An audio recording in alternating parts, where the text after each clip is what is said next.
Hi everyone, Unit 2, My Colorful World. The Rainbow, Kamanabillu, The Rainbow. Let us recite. ಬನ್ನಿ ಪದ್ಯವನ್ನು ಈಗ ನಾವು ತಿಳಿಯೋಣ. ಪ್ರಾರಂಭದಲ್ಲಿ ಒಂದು ರಾಗವಾಗಿ ಹೇಗೆ ಹೇಳಬೇಕು ಅನ್ನೋದನ್ನು ನೋಡೋಣ.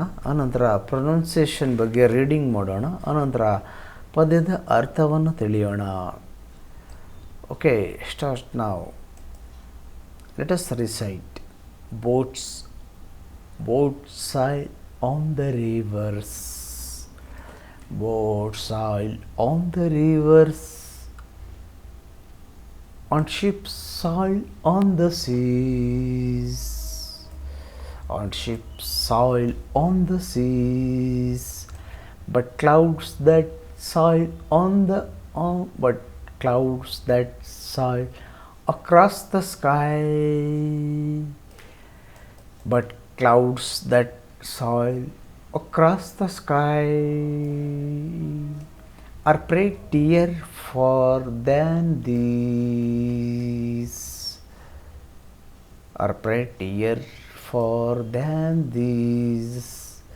There are bridges on the rivers. There are bridges on the rivers, as pretty as you please, as pretty as you please. But the bow that bridges heaven, but the bow that bridges heaven, and overtops the trees, and overtops the trees, and builds a road from earth to sky, and builds a road from earth to sky, is prettier far than these, is prettier far than these. This poem is written by Christiana Rossetti. Okay, come on, once again. Now you can listen to melodiously this poem. The name of the poem is The Rainbow. Let us recite. Boats sail on the rivers, and ships sail on the seas. Boats sail on the rivers, and ships sail on the seas. But clouds that sail across the sky are prettier far than these, are prettier far than these. There are bridges on the rivers. There are bridges on the rivers, as pretty as you please, as pretty as you please. But the bow that bridges heaven, but the bow that bridges heaven, and overtops the trees, and build a road from earth to sky, is prettier far than this, is prettier far than this. And build a road from earth to sky, and build a road from earth to sky, is prettier far than this. This poem is written by Christiana Rossetti. Okay, you have listened to how to sing the rhyme melodiously. ರಾಗವಾಗಿ ಒಂದು ಪದ್ಯವನ್ನು ಹೇಗೆ ಹೇಳಬೇಕು ಅನ್ನೋದನ್ನು ನೀವೀಗ ತಿಳ್ಕೊಂಡಿದ್ದೀರಾ. ನಾವು ಈ ಒಂದು ಪ್ರತಿಯೊಂದು ಲೈನ್ಗೂ ಸರಿಯಾದ ಅರ್ಥ ಕನ್ನಡದಲ್ಲಿ ಏನಿದೆ ಅಂತ ತಿಳ್ಕೊಳ್ಳೋಣ. ಸೊ ಅದಕ್ಕೆ ಮುಂಚೆ ಇದನ್ನು ನಾವು ಸರಿಯಾಗಿ ಪ್ರೊನೌನ್ಸಿಯೇಷನನ್ನು ಆಂಗ್ಲ ಭಾಷೆಯಲ್ಲಿ ಇಂಗ್ಲೀಷ್ನಲ್ಲಿ ಹೇಗೆ ಮಾಡಬೇಕು ಅನ್ನೋದನ್ನು ಒಂದು ಸಲ ರೀಡ್ ಮಾಡ್ತೇನೆ. ಅದಾದಮೇಲೆ ನಾವು ಇದನ್ನು ಪ್ರತಿಯೊಂದು ಲೈನ್ಗೂ ಸಹ ಕನ್ನಡದಲ್ಲಿ ಅರ್ಥ ಏನಿರುತ್ತೆ ಅಂತ ತಿಳ್ಕೊಳ್ಳೋಣ. ಆವಾಗ ನೀವು ಪ್ರತಿಯೊಂದು ಪ್ರಶ್ನೆ ಇಲ್ಲಿ ಈ ಒಂದು ಪದ್ಯದಲ್ಲಿ ಬರುವಂಥ ಪ್ರಶ್ನೆಗಳಿಗೆ ಉತ್ತರವನ್ನು ಕೊಡ್ತೀರಾ. ಮತ್ತು ಮುಂದೆ ಬರುವಂಥ ಆಕ್ಟಿವಿಟಿಗಳಾಗಲಿ ಯಾವುದೇ ಒಂದು ಚಟುವಟಿಕೆಗಳಿಗಾಗಲಿ ಸರಿಯಾದ ಉತ್ತರವನ್ನು ನೀವು ಕೊಡೋದಕ್ಕೆ ತಯಾರಾಗ್ತೀರ. ಹಾಗಾಗಿ ಈ ಒಂದು ವಿಡಿಯೋನ ದಯವಿಟ್ಟು ನಿಲ್ಲಿಸದೆ ಕೊನೆಯವರೆಗೂ ಸರಿಯಾಗಿ ನೋಡಿ. ಓಕೆ, ಸ್ಟಾರ್ಟ್ ಮಾಡೋಣ ಈಗ. ಪ್ರೊನೌನ್ಸಿಯೇಷನ್ ಬಗ್ಗೆ. ದಿ ರೈನ್ಬೋ, ಕಾಮನಬಿಲ್ಲು ಗೊತ್ತಿದೆ ನಿಮಗೆ. Let us recite. ಈಗ ಪದ್ಯವನ್ನು ನಾವು ರಿಸೈಟ್ ಮಾಡಿ ಆಗಿದೆ. ಈಗ ಈ ಸರಿಯಾದಂತಹ ಪ್ರೊನೌನ್ಸಿಯೇಷನ್ನ ನೀವೀಗ ಅಬ್ಸರ್ವ್ ಮಾಡಿ. ಯಾಕಂದರೆ ತಪ್ಪಾಗಿ ನಾವು ಇಂಗ್ಲೀಷನ್ನು ಓದಬಾರ್ದು, ಸರಿಯಾಗಿ ಓದಬೇಕು.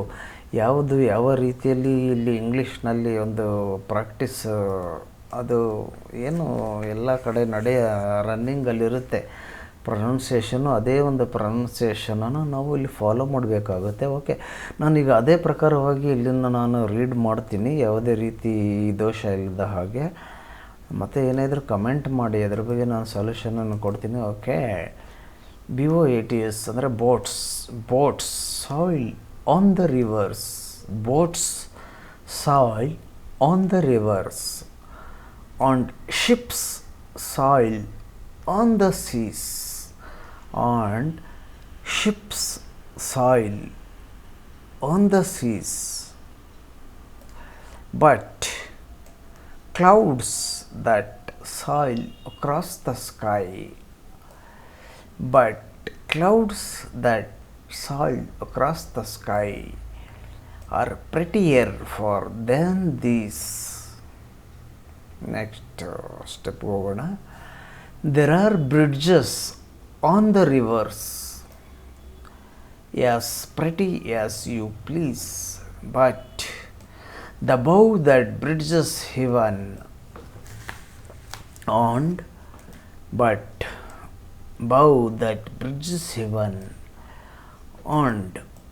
overtops the trees,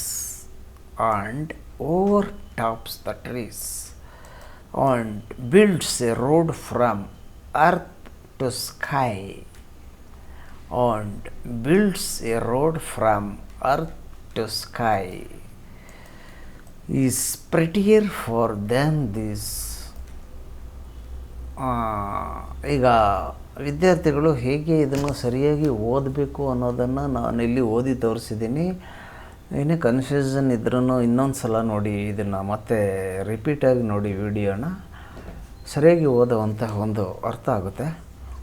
ಪ್ರೊನೌನ್ಸಿಯೇಷನ್ನು ಇಲ್ಲಿ ಇರೋವಂತಹ ಒಂದು ಪ್ರತಿಯೊಂದು ಏನು ಲೆಟರ್ಸ್ಗೆ ಅನುಗುಣವಾಗಿ ನಾವು ಹೇಗೆ ವರ್ಡ್ ಪ್ರೊನೌನ್ಸಿಯೇಷನ್, ಟೋಟಲಿ ಸೆಂಟೆನ್ಸ್ ಪ್ರೊನೌನ್ಸಿಯೇಷನನ್ನು ಸರಿಯಾಗಿ ಹೇಗೆ ಮಾಡಬೇಕು ಅನ್ನೋದನ್ನು ಕಲ್ತ್ಕೊಂಡಾದಮೇಲೆ ನೀವು ಅರ್ಥಗಳನ್ನು ತಿಳ್ಕೊತೀರ. ಮತ್ತು ರಾಗವಾಗಿ ಹೇಳೋದು ಹೇಗೆ ಅನ್ನೋದನ್ನು ನಾನು ಈಗಾಗಲೇ ಹೇಳಿದ್ದೀನಿ. ಓಕೆ, ಈಗ ನಾವು ಅರ್ಥವನ್ನು ತಿಳ್ಕೊಳ್ಳೋಣ ಬನ್ನಿ. ಈ ಪದ್ಯದಲ್ಲಿ ಏನಿದೆ ಕನ್ನಡ ಅರ್ಥ? ನಾವು ಕನ್ನಡಿಗರಾದ ವಿದ್ಯಾರ್ಥಿಗಳಿಗೆ ಇದು ಅರ್ಥವಾಗೋದಕ್ಕೆ ಹೇಳ್ತೀನಿ. ಮತ್ತು ಇಂಗ್ಲೀಷ್ನಲ್ಲಿ ತಿಳಿಯುವಂಥ ವಿದ್ಯಾರ್ಥಿಗಳು ಇಂಗ್ಲೀಷ್ನಲ್ಲೂ ಸಹ ಅದರಲ್ಲೂ ಸಹ ನಾನು ಎಕ್ಸ್ಪ್ಲೈನ್ ಮಾಡಬಲ್ಲೆ. ಎರಡು ಜೊತೆಯಲ್ಲೇ ಮಾಡ್ತೀನಿ. ಓಕೆ, ನೋಡೋಣ. The rainbow, Kamanabillu, lettuce recite. ಈ ಪದ್ಯವನ್ನು ನಾವು ಈಗ ಅರ್ಥ ಮಾಡ್ಕೊಳ್ಳೋಣ. ಹಾಡಿನ ಮೂಲಕ ಆಗಲಿ, ಪದಗಳ ಒಂದು ಇಲ್ಲಿ ಏನಿದೆ ಅರ್ಥ ಎಲ್ಲ ರೀತಿಯಲ್ಲೂ ಅರ್ಥ ಮಾಡ್ಕೊಳ್ಳೋಣ. ಬೋಟ್ಸ್ ಅಂದರೆ ದೋಣಿಗಳು. ದೋಣಿಗಳು, ಬೋಟ್ಸ್ ನೋಡಿರ್ತೀರ ನೀವು. ಈಗ ಬಗೆಯ ಕಲರ್ಫುಲ್ಲಾಗಿ ರಬ್ಬರ್ ದೋಣಿಗಳಿದೆ. ಹಿಂದೆ ಮರದ ದೋಣಿಗಳಿತ್ತು ಹಿಂದಿನ ಕಾಲದಲ್ಲಿ. ಈಗ ರಬ್ಬರ್ ದೋಣಿಗಳು ಬರ್ತಾಯಿದೆ. ಎಲ್ಲ ನಾವು ಬೋಟ್ಸ್ ಅಂತ ಇವಾಗ ಕರಿತಾ ಇದ್ದೀವಿ. ಸಾಯಿಲ್ ಆನ್ ದ ರಿವರ್ಸ್ ಅಂದರೆ ಅವು ಜನರನ್ನು ಕೂರಿಸ್ಕೊಂಡು ಪ್ರಯಾಣ ಮಾಡಿಸ್ತವೆ. ಎಲ್ಲಿ? ನದಿಗಳ ಮೇಲೆ. ಅಂದರೆ ಆ ಕಡೆ ದಡದಿಂದ ಈ ಕಡೆ ದಡೆಗೆ, ಈ ಕಡೆ ದಡದಿಂದ ಆ ಕಡೆ ದಡೆಗೆ, ಅಥವಾ ಒಂದು ಸ್ವಲ್ಪ ದೂರ ನದಿಯಿಂದ ಇನ್ನೊಂದು ಸ್ವಲ್ಪ ದೂರ, ಹೀಗೆ ನಾವು ಪ್ರಯಾಣವನ್ನು ನಾವು ಮಾಮೂಲಿಯಾಗಿ ಆಟೋ ರಿಕ್ಷಾ ಹಿಡಿದು ಹೇಗೆ ಭೂಮಿಯಲ್ಲಿ ಪ್ರಯಾಣ ಮಾಡ್ತೀವಿ, ಮನೆಗಳಿಗೆ ನಾವು ಎಲ್ಲಿಗೆ ಹೋಗಬೇಕು ಅಲ್ಲಿಗೆ, ಹಾಗೆ ನದಿಗಳಲ್ಲೂ ಸಹ ಪ್ರಯಾಣ ಮಾಡುವಂಥ ಅಗತ್ಯತೆ ಕಂಡುಬರುತ್ತೆ. ಒಂದು ಊರಿಂದ ಆ ಕಡೆ ಇನ್ನೊಂದು ನದಿ ದಡದಲ್ಲಿ ಇನ್ನೊಂದು ಊರಿದ್ದಾಗ ಆ ಊರಿನಲ್ಲಿ ಸಂಬಂಧಪಡುವರು ಅಂಥವರು ಬೋಟ್ ಮುಖಾಂತರವಾಗಿ ಹೋಗಬೇಕಾಗತ್ತೆ. ಅವ್ರ ಕಾರಾಗಲಿ, ಬಸ್ ಆಗಲಿ, ಜೀಪ್ ಆಗಲಿ ಹೋಗೋಕ್ಕಾಗಲ್ಲ ಮಕ್ಕಳೇ. ಹಾಗಾಗಿ boats sail on the rivers. ಈ ಬೋಟ್ಗಳು ನದಿ ಅಂದರೆ ದೋಣಿಗಳು, ಬೋಟ್ಸು ನದಿಗಳ ಮೇಲೆ ಅವು ತೇಲ್ಕೊಂಡು ಹೋಗ್ತವೆ. ಅವನ್ನ ಡ್ರೈವಿಂಗ್ ಮಾಡ್ತಾರೆ. ಈಗ ಕಾರ್ ಡ್ರೈವಿಂಗ್ ಹೇಗೆ ಮಾಡ್ತಾರೆ, ಅಥವಾ ಜಟಕಾ ಗಾಡಿ ಹಿಂದಿನ ಕಾಲದಲ್ಲಿ ಡ್ರೈವಿಂಗ್ ಮಾಡಿ ನಡೆಸ್ತಾಯಿದ್ರು, ಅಥವಾ ಸೈಕಲ್ ನಾವು ಪೆಡ್ಲ್ ತೊಗೊಳೋದು ಓಡಿಸ್ತಾಯಿದ್ದು. ಈಗ ಪೆಟ್ರೋಲ್, ಡೀಸೆಲ್, ಎಲೆಕ್ಟ್ರಿಕ್ ಮೋಟ್ರ್ ಪ್ರಕಾರವಾಗಿ ವೆಹಿಕಲ್ಗಳಾಗಲಿ ಅದು ಏನು ಅವುಗಳನ್ನೆಲ್ಲ ಓಡಿಸ್ತೀವಿ. ಏನು ಅಡ್ಜಸ್ಟ್ ಮಾಡಿರ್ತಾರೋ ಅವರು ಮೆಕ್ಯಾನಿಕಲ್ಲಾಗಿ ಅದ್ರ ಪ್ರಕಾರ ಓಡಿಸ್ತಾರೆ. ಈಗ ಇಲ್ಲಿ ಡೀಸೆಲ್ ಆಗಲಿ ಪೆಟ್ರೋಲ್ದು ಇಂಜಿನ್ದು ಏನೋ ಹಾಕಿರ್ತಾರೆ ಬೋಟ್ಸ್ಗೆ, ಅಥವಾ ಕೈಲಿ ತಳ್ಳೋದು, ಕೈಲಿ ಒಂದು ನೀರನ್ನು ಹಿಂಗೆ ಮೂವ್ ಮಾಡೋದ್ರ ಮುಖಾಂತರವಾಗಿ ಕೈಗೆ ಒಂದು ಹ್ಯಾಂಡ್ ಇದು ಕೊಡ್ತಾರೆ, ಒಂದು ಕೋಲ್ ಥರ. ಅದು ಒಂದು ಅಗಲ ಇರುತ್ತೆ ತಳಭಾಗದಲ್ಲಿ, ಅದರಲ್ಲಿ ನೀರನ್ನು ತಳ್ಳಿದ್ರೆ ಮುಂದಕ್ಕೆ ಪಾಸ್ ಆಗುತ್ತೆ ಬೋಟ್. ಇದಕ್ಕೆ ಯಾವುದೇ ಡೀಸೆಲ್ ಪೆಟ್ರೋಲ್ ಬೇಕಾಗಲ್ಲ ಮಕ್ಕಳೇ. ಆ ಥರ boat sail on the rivers. ಹೀಗೆ ನದಿಗಳಲ್ಲಿ ದೋಣಿಗಳು ವಿಹಾರ ಮಾಡ್ತೀವಿ ನಮ್ಮ ಅವಶ್ಯಕತೆ ತಕ್ಕಂತೆ. ಅಥವಾ ಏನೂ ಕೆಲಸ ಇಲ್ಲ ಅಂದ್ರೆ ಸುಮ್ಮನೆ ಮನೋರಂಜನೆಗೆ ಟೈಮ್ ಪಾಸ್, ಭಾನುವಾರನ ಅಥವಾ ರಜೆ ಇದ್ದಾಗ ಯಾರು ಫ್ರೀ ಇರ್ತಾರೋ ಅವರು ಬಂದು ಬೋಟ್ನಲ್ಲಿ ನದಿಯಲ್ಲಿ ಸುಮ್ಮನೆ ಇದು ಮಾಡ್ಕೊಂಡು ಹೋಗ್ತಾರೆ, ವಿಹಾರ ಮಾಡ್ಕೊಂಡು ಹೋಗ್ತಾರೆ. ಅದರ ಚಾರ್ಜನ್ನು ಅವರು ಬೋಟ್ ನಡೆಸೋರು ಕೊಡ್ತಾರೆ. ಅದು ಮನೋರಂಜನೆಗಾಗುತ್ತೆ, ಎಂಟರ್ಟೈನ್ಮೆಂಟ್ಗಾಗಿ. ಮತ್ತು ಅವಶ್ಯಕವಾಗಿ ನದಿ ದಾಟೋರು ಆ ಕಡೆಯಿಂದ ಈ ಕಡೆ ಬೇರೆ ಊರಿಗೆ ಹೋಗೋರು ಹೋಗ್ತಾರೆ. ಅಥವಾ ನದಿಯಿಂದ ಇನ್ನೊಂದು ಸ್ವಲ್ಪ ದೂರ ಆ ಕಡೆ ಹೋಗಬೇಕು ಅನ್ನೋರು ನದಿನಲ್ಲಿ ಹೋಗ್ತಾರೆ. ಓಕೆ, ಈಗ ಮೊದಲನೇ ಲೈನ್ನಲ್ಲಿ ನಿಮ್ಗೆ ಸಾಕಷ್ಟು ವಿಷಯಗಳನ್ನು ತಿಳಿಸ್ಬಿಟ್ಟಿದ್ದೀನಿ. ಇನ್ನು ಹೆಚ್ಚು ಡೀಟೇಲ್ಸ್ ಇಷ್ಟು ಪ್ರತಿಯೊಂದು ಲೈನ್ಗೆ ಎಷ್ಟು ಮಾಡೋದು ಅವಶ್ಯಕತೆ ಇಲ್ಲ, ನೀವು ಸ್ಟಾರ್ಟಿಂಗ್ ತಿಳ್ಕೊಂಡಿದ್ದೀರ. ಆ್ಯಂಡ್ ಅಂದರೆ ಮತ್ತು ಶಿಪ್ಸ್ ಅಂದರೆ ಅವೇ ಶಿಪ್ಸ್. ಈ ಬೋಟ್ ಅಂದರೆ ದೋಣಿ ಅಂತೀವಿ, ಶಿಪ್ಸ್ ಅಂದರೆ ಇಲ್ಲಿ ಹಡಗುಗಳು ಅನ್ನೋ ಅರ್ಥ ಬರುತ್ತೆ. Sail on the seas. Sail ಅಂದರೆ ಪ್ರಯಾಣ, ಜರ್ನಿ ಮಾಡ್ತವೆ, ಹೋಗ್ತವೆ ಒಂದು ಕಡೆಯಿಂದ ಇನ್ನೊಂದು ಕಡೆಗೆ. ಅಂದರೆ ಸೀಸ್ ಅಂದರೆ ಸಮುದ್ರಗಳಲ್ಲಿ. ಸಮುದ್ರ ಅಂದರೆ ವಿಶಾಲವಾದ ಸಮುದ್ರ, ಎಷ್ಟೋ ಕಿಲೋಮೀಟ್ರ್ಗಟ್ಟಲೆ ದೂರ ಇರುತ್ತದು. ಆ ಕಡೆ ಭೂಮಿನೇ ಕಾಣಿಸಲ್ಲ, ಅಷ್ಟೋವರೆಗೂ ಸಮುದ್ರನೇ ಕಾಣಿಸ್ತಾ ಇರುತ್ತೆ. ಅಲ್ಲಿ ಸೂರ್ಯ ಮುಳುಗೋದು ಕಾಣಿಸುತ್ತೆ. ಅದು ಸಮುದ್ರದಲ್ಲೇ ನಾವು ನೋಡ್ತಿರ್ತೀವಿ. ಅಲ್ಲಿ ಏನು ಹಡಗುಗಳಿರುತ್ತೆ, ದೊಡ್ಡ ದೊಡ್ಡ ಹಡಗುಗಳು. ಅವು ತುಂಬ ಒಂದು ಅರ್ಧ ಕಿಲೋಮೀಟ್ರು ಗಟ್ಟಲೆ ಅಷ್ಟು ಹಡಗುಗಳೇ ಇರ್ತವೆ ಹೆಚ್ಚು ಕಮ್ಮಿ. ಅದರಲ್ಲಿ ಮನೆಗಳು, ಒಂದು ಊರಿನ ಥರ ಎಲ್ಲ ಇರುತ್ತೆ.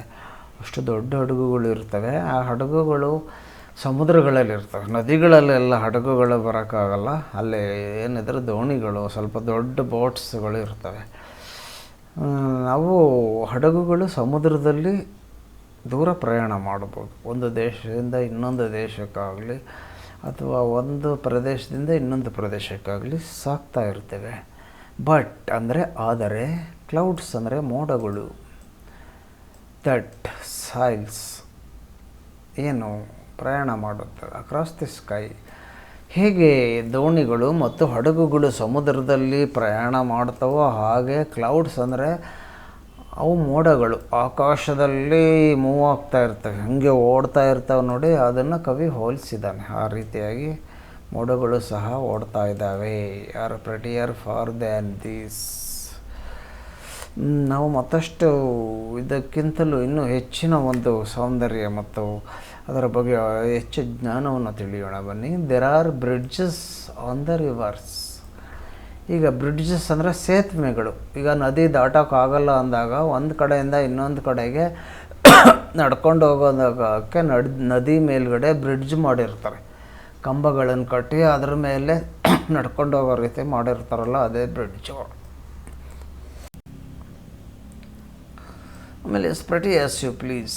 ನೀವು ನಿಮ್ಮ ನಿರೀಕ್ಷಣೆಯಂತೆ ನಾವು ಅದರ ಒಂದು ಸೌಂದರ್ಯವನ್ನು ಈಗೆಲ್ಲ ನೋಡ್ತೀವಿ. ಬಟ್ ಆದರೆ ದ ಬೌ ಅಂದರೆ ಕಾಮನಬಿಲ್ಲು ಇರುತ್ತಲ್ಲ, ಅಂದರೆ 7 ಬಣ್ಣಗಳ ಕಾಮನಬಿಲ್ಲು. ಮಳೆ ಬಂದಾಗ, ಬಿಸಿಲಿದ್ದಾಗ ಇದು ಕಾಮನಬಿಲ್ಲು ಕಾಣಿಸ್ಕೊಳ್ಳುತ್ತೆ. ನೀವು ನೋಡಿರ್ತೀರ ಅಥವಾ ದೊಡ್ಡವರಿಂದ ಕೇಳ್ಕೊಂಡಿರ್ತೀರ. That bridges heaven. ಅದು ಭೂಮಿಗೂ ಸ್ವರ್ಗಕ್ಕೂ ಒಂದು ಏನು ಬ್ರಿಡ್ಜ್, ಸೇತುವೆಯಂತೆ ಕಟ್ಟಿರುತ್ತೆ. ಭೂಮಿಯಿಂದ ಆಕಾಶಕ್ಕೆ ಹೋಗಿರುತ್ತೆ. ಅದು 7 ಬಣ್ಣಗಳ ಕಾಮನಬಿಲ್ಲು ಬೌ. ಭೂಮಿಯಿಂದ ಆಕಾಶಕ್ಕೆ ಕಟ್ಟಿದಂಥ ಅದು ಒಂದು ರೀತಿ ಬ್ರಿಡ್ಜಸ್ ಅಂದರೆ ಸೇತುವೆ. ನದಿಗೆ ಹೇಗೆ ಸೇತುವೆ ಇರುತ್ತೋ, ಒಂದು ದಡದಿಂದ ಇನ್ನೊಂದು ದಡಕ್ಕೆ ದಾಟೋದಕ್ಕೆ, ಅದೇ ರೀತಿಯಾಗಿ ಭೂಮಿಯಿಂದ ಆಕಾಶಕ್ಕೆ ಪ್ರಯಾಣ ಮಾಡುವಂತಹ ಒಂದು ಸೇತುವೆಯಂತೆ ಬ್ರಿಡ್ಜಸ್ ಕಂಗೊಳಿಸುತ್ತಾ ಇರುತ್ತೆ. And over tops the trees, ಮರಗಳು ಹೆಚ್ಚು ಎತ್ತರಕ್ಕೆ ಆಕಾಶವನ್ನೇ ಮುಟ್ಟುವಂತೆ ಬೆಳೆದಿರೋದಂಥ ದೃಶ್ಯವನ್ನು ನಾವು ಒಂದು ಪರಿಸರದಲ್ಲಿ ನೋಡ್ತಿದ್ದೀವಿ. And builds a road from earth to sky. Builds ಅಂದರೆ ಆ್ಯಂಡ್ ಅಂದರೆ ಮತ್ತು, ಬಿಲ್ಡ್ಸ್ ಅಂದರೆ ಏನೋ ಒಂದು ಕಟ್ಟಡವನ್ನು ಕಟ್ಟೋದು.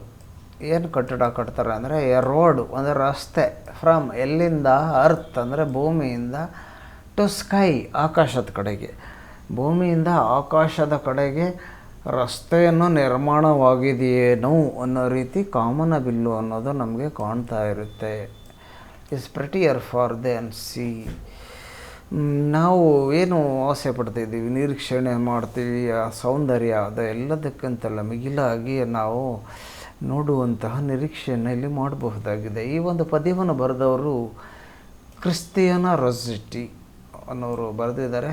ತುಂಬ ಭಾವನಾತ್ಮಕವಾಗಿ ಕಲ್ಪನೆಯನ್ನು ನಮಗೆ ತೋರಿಸಿಕೊಟ್ಟಿದ್ದಾರೆ, ಹೋಲಿಕೆ ಮಾಡಿ. ಕಾಮನಬಿಲ್ಲು, ಪರಿಸರ, ಅಲ್ಲಿ ಒಂದು ಮರ ಗಿಡಗಳು, ಬೆಳೆದ ಎಲ್ಲ ರೀತಿಯಲ್ಲೂ ತೋರಿಸಿದ್ದಾರೆ. ಒಂದು ಕಾಮನಬಿಲ್ಲಿನ ಬಗ್ಗೆ ಹೆಚ್ಚಿನ ವರ್ಣನೆ ಈ ಒಂದು ಪದ್ಯದಲ್ಲಿ ಕಾಣುತ್ತೆ. ಓಕೆ ವಿದ್ಯಾರ್ಥಿಗಳೇ, ಈಗ ಈ ಒಂದು ಪದ್ಯವನ್ನು ನೀವಿಲ್ಲಿ ತಿಳ್ಕೊಂಡಿದ್ದೀರ.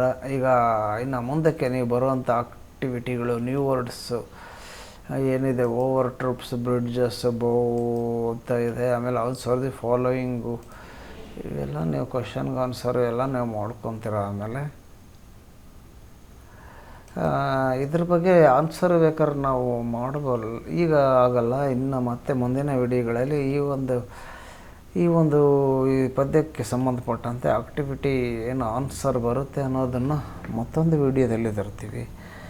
ಈ ಒಂದು ಚಾನಲ್ಗೆ ನೀವು ಸಬ್ಸ್ಕ್ರೈಬ್ ಆದರೆ, ಅಂದರೆ ಸಕ್ಸಸ್ ಟ್ರಾಕ್ ಇನ್ ಕರ್ನಾಟಕ ಅಂತ ಸಬ್ಸ್ಕ್ರೈಬ್ ಆದರೆ ಈ ಒಂದು ಪದ್ಯಗಳ ವಿವರಣೆಗಳಾಗಲಿ, ಪಾಠಗಳ ವಿವರಣೆಗಳು, ಈ ಒಂದು ಪ್ರಶ್ನೆಗಳಿಗೆ ಉತ್ತರಗಳು ಸಹ ಬರ್ತಿವೆ.